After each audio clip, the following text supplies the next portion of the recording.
36,000 na bill nakakuha ng 21,000 galing sa murang insurance? Paano nangyari? Pag-usapan natin yan.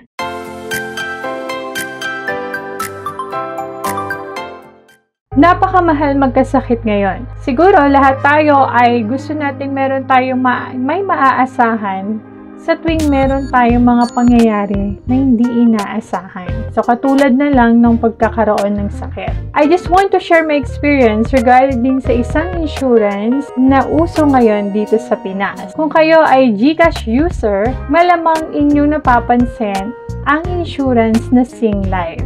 Ano ang Singlife? Totoo ba siya? Scam ba siya? Paalala lang, this is not a sponsored video ng Singlife. Gusto ko lang ma-share yung aming experience dahil kumuha ako ng ganitong insurance. So, let's start sa aming story. Last July 2022, kumuha kami ng insurance sa Singlife. Yung product nila yung tinatawag na 3-in-1 protection. So, meron itong para sa dengue, COVID, and accident allowance. So, yung kinuha ko yung silver plan na meron itong coverage na 500,000 per family.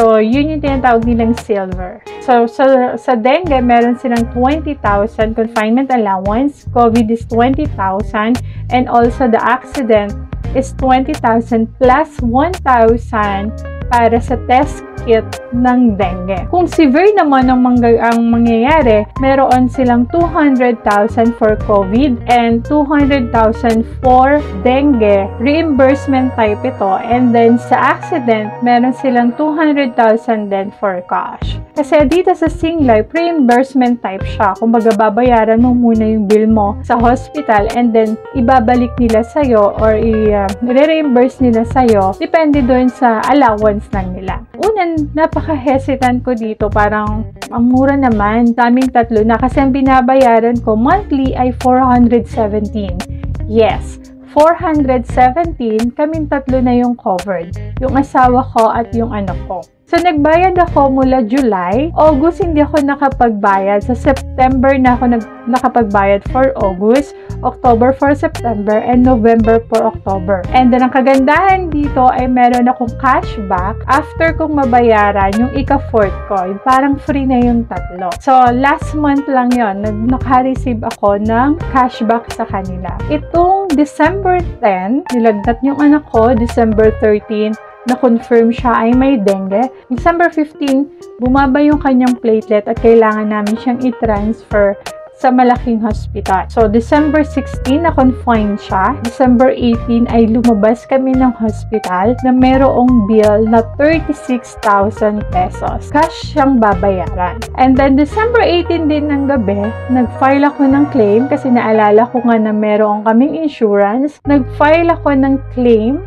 Kaya lang sabi, nag-reply na hintayin yung sagot within 24 hours. And then, December 19, naghihintay ako.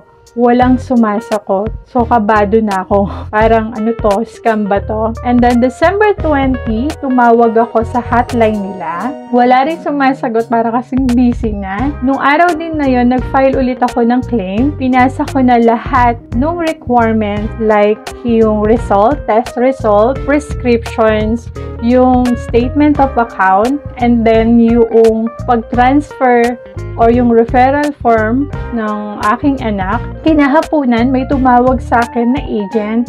Galing daw siya sa Singlife Philippines.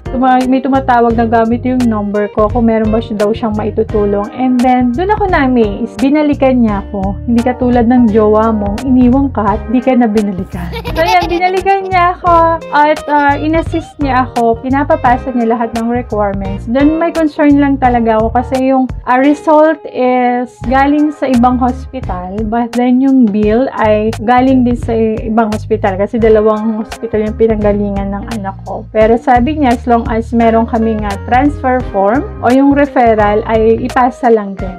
And then, December 20 din, may nag-message sa akin, kinonfirm na everything ay natanggap na nila. December 20 din, na-receive ko na yung confirmation na approve yung claim ko for 20,000 na dengue allowance plus 1,000 na dengue test. So, pag pipiliin kanila kung anong preferred mong payment method, bank ba or GCash. Pag bank, kailangan mong i-present sa kanila yung mga details. Pag GCash naman is madali kasi yung turnover niya. So, pinili ko si GCash. Sa December 20, wala pa rin akong nare-receive until December 21, may pumasok sa GCash ko, transfer from Security Bank na 20,000 plus isa pang transfer na 1,000. So guys, Singlife is legit.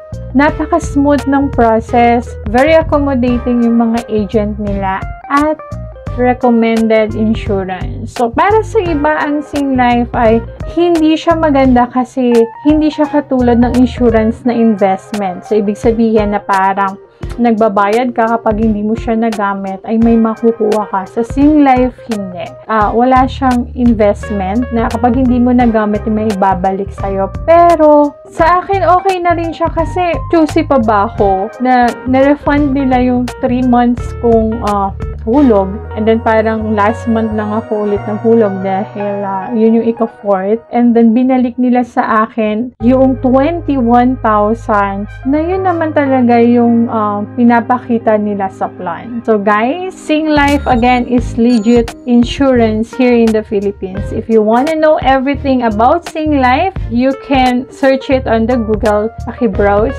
Thank you. Bye-bye.